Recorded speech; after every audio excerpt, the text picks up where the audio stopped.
Yun guys. Kape muna tayo.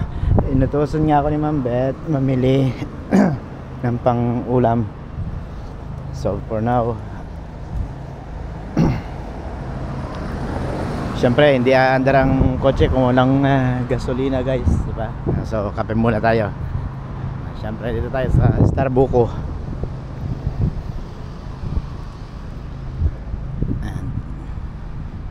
Ito yung sa lugar namin. Gara ng forma ko. Starbucks.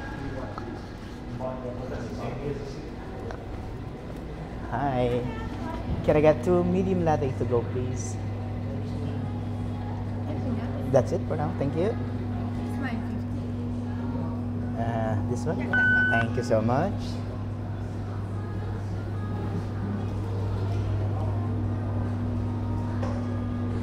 Napaka-relaxing ng dito, environment.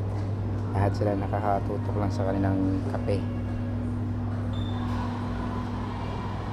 Siyempre yung Starbucks, isa lang naman yung concept nila. Kahit sa Pilipinas, ganyan din yung concept nila, diba? So, parehas lang.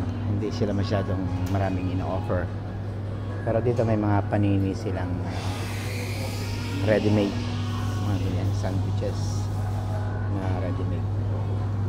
Mga wrap, beetroot wrap, mga healthy options. Tapos syempre meron dito mga ilang flavored.